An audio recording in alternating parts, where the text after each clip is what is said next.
Okay, so far we've been learning about left hand, right hand, and middle Riemann sums. Okay, this book's interesting because it doesn't say that those are Riemann sums yet. That actually doesn't even say Riemann sums until you get to the next chapter or next section. But other textbooks talk about those as being Riemann sums because they all have the same concept. So we did left hand, right hand. Now check this one out. This is now how come these rectangles are weird compared to the ones that we've been seeing? They're not the same width. And actually, what's really interesting is this formula right here, which we're not really going to get into, shows us that it doesn't even matter what width all your rectangles are.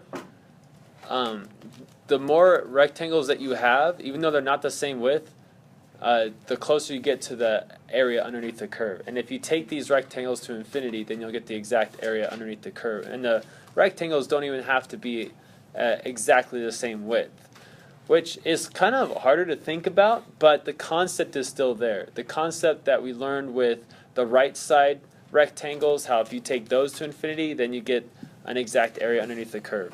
All right, so this is what we're going to look at today. Let me explain this. We're going to start looking at integrals in terms of the area underneath the curve. So this integral right here goes from 0 to 5. So if I were to draw on my graph right here, it would be from here to 5. And it's taken, that's the interval from 0 to 5, and it's this graph. So this graph is 3 minus x. If we graph that, it would be this red line right here. And so whenever we are finding the area underneath the curve, then you are shading towards the x-axis. So we're finding that area, and here we're finding this area, okay, or towards the x-axis, whatever. But you have to look at these areas as different. They're not the same. The areas above the x-axis are positive, and the areas below the x-axis are negative. So if I were to find the area from 0 to 5, and this area is 9 over 2, which we can find by going 1/2 base times height, because we know the area of a triangle. We have a big positive number, and then we find the area of this triangle, and we get a little negative number. And then to find the area of the whole interval, you would add those together, and you would get 5 over 2. So this is the area of the first triangle. This is the area of the second triangle, and it's negative because it's below the x-axis. And when you add them together, you get that. Look what happens when we take the absolute value of this function right here. Our red line doesn't go through the x-axis. When it starts going negative, it actually bounces back up and goes positive. Because that's what absolute value bars do, don't they? They take all the negatives and they make them positive. So because both of these areas are positive, you would just add them together to find the total area from 0 to 5. From 0 to 5. You always go from bottom to top. All right. So this is linearity. I don't think you need to write this down because I think it's pretty self-explanatory. Integrals have linearity. What that just means is if there's adding going on inside, you can split it up like this. So this is the integral from a to b of f of x plus g, or you can say the integral from a to b of f of x plus the integral from a to b of g of x. So that just means you can split it up, which is going to come in handy. We're going to use this today. And then also, if you have a constant in there, like a factor, and you can take him out. So you just have to take him out, and then we multiply that factor to whatever we get right here. That's kind of like, you guys remember the delta x? It's kind of like doing the delta x thing. Then we had that sigma. The sigma and all this stuff that we wrote before, that would be your integral. So c is kind of like your delta x. I don't know. But anyways. That's not that important. We're going to use this formula. Look how little he is.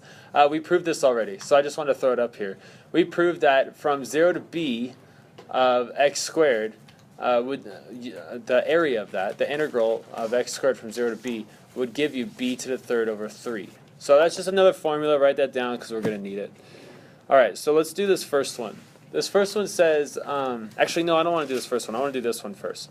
Because reading it is difficult for some of you guys. Like, if I were to ask you guys to read this, would you guys understand what it is asking?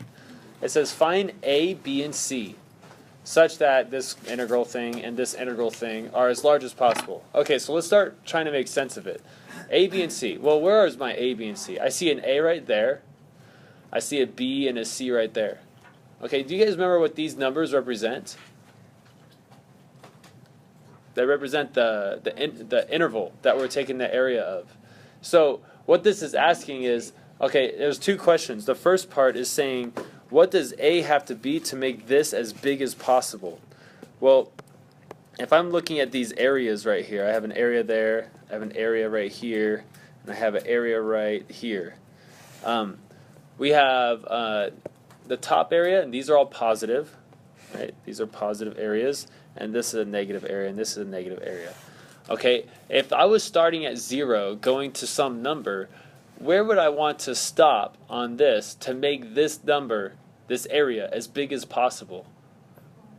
Yeah, we want to stop at 4 because we want all this positive, right? So you would go from 0 to 4.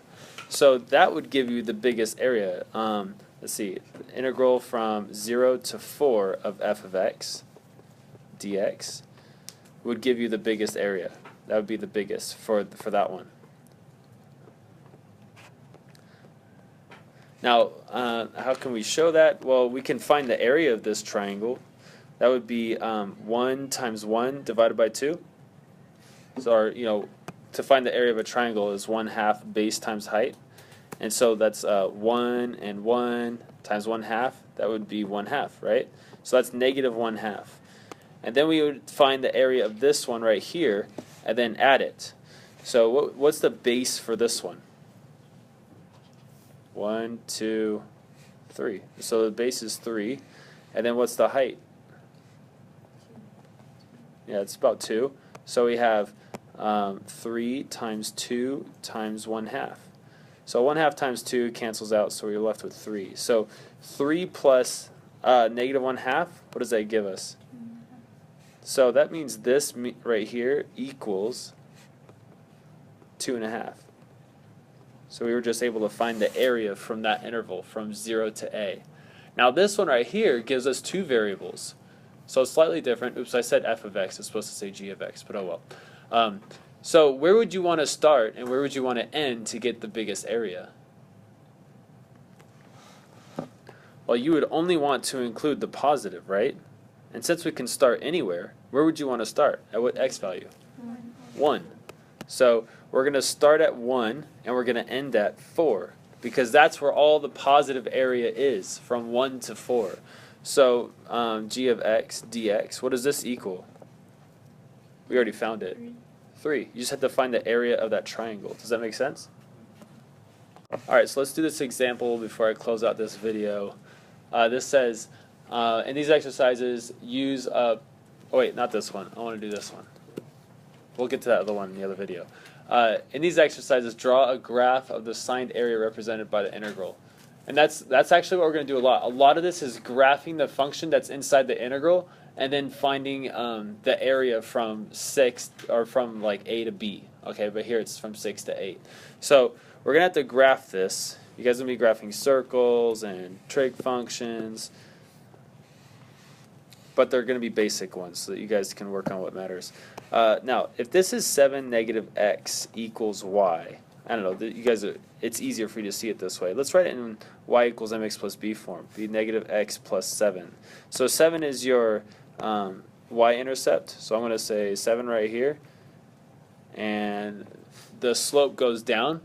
It's negative 1. So it's going to do something like this. And that's my function. All right, now we need to find out where this crosses the x-axis, because that's actually pretty important here. Now I could have drawn my graph accurately, and I probably would have been able to find that, but I didn't draw my graph accurately. So really quickly, I'm going to plug 0 into y, and then I get x equals 7. So at 7, it crosses the x-axis. But what is my interval from? It's from 6 to 8. So we're going to say this is 6 right here, definitely not equal, and this is 8. So I'm going to need a longer line right here. So we have this area and this area. This first one's a positive area, this next one's a negative area. So can you guys find the area of these two triangles? We have one triangle right here and the other triangle right here. Can you find the areas of those? What's the base for that? 1. And what's the height? How would we find this height right here? Yeah, take the 6 and plug it into our function. So that's an x, so we're going to go y equals -6 plus 7. What is that? 1, so this is 1 right there. So we have 1 times 1 times 1/2, so this is going to give us 1/2 for the positive area. And now for the negative area, we also go, this distance right here is also 1. And then how are we going to find out that distance? I'm going to plug in 8. And you guys probably see it pretty quickly. If I plug in 8, add 7, what do I get? A -1. So that means this is at -1, which means this distance is 1. Oh, so they're exactly the same areas, except one is positive, one is negative.